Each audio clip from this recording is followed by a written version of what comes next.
Welcome to this short video on how to correctly discharge a deceased patient. Locate your patient on the ward. Using the click and drag technique, drag the patient to the inpatient discharge functional component. From the menu, select Discharge Patient.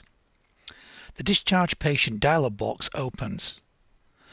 Look at the top section of the dialog box to check you have selected the correct patient.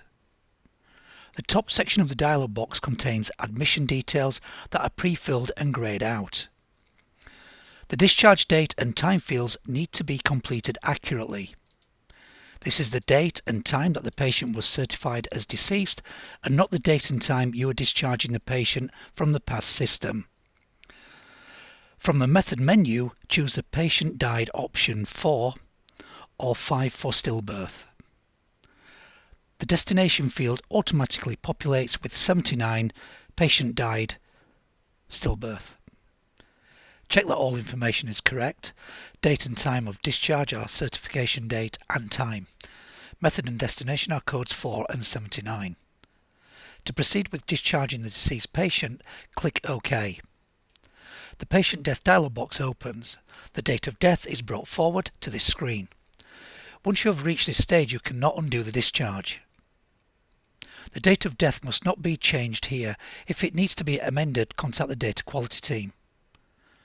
The date of death will be recorded as the certification date that you entered on the previous screen. The place of death and the cause of death fields are not mandatory and should only be completed if the accurate information is known.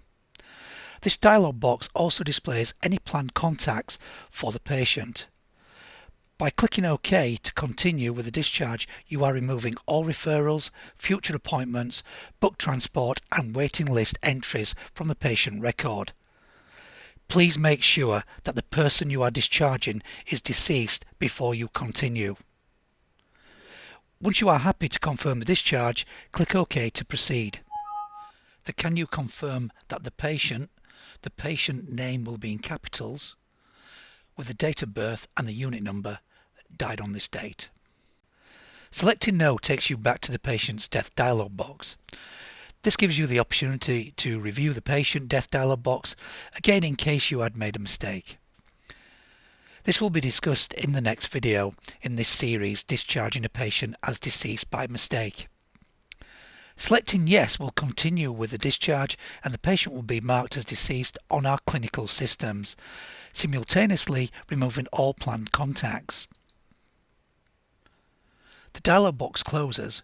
Right mouse click to refresh your screen. Patient is discharged as deceased and removed from the screen. Click on the Patient Index functional component. Choose Patient Browse. See your patient listed with their date of death in the last column on the right. Double-click to retrieve the patient record. The red daisy icon signifies that the patient is deceased. Hover your mouse over the red daisy to see a tooltip that displays the date of death. The tooltip invites you to double-click to view the details. When you double-click, the patient death dialog box opens, displaying the date of death. Click Close button to close the patient death dialog box. Click OK to close the patient registration screen. For further information on admitting, transferring and discharging patients, see the Inpatient User Guide.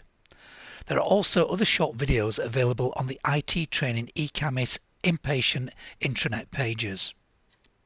If you've discharged a patient as deceased in error and the patient is still in a bed, ring the admissions team on extension 51348 or 51349.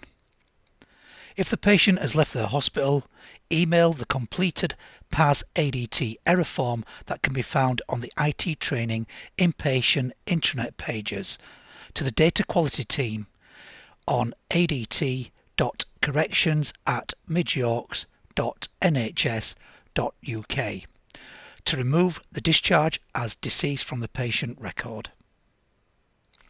For training, ring IT Training on extension 36545.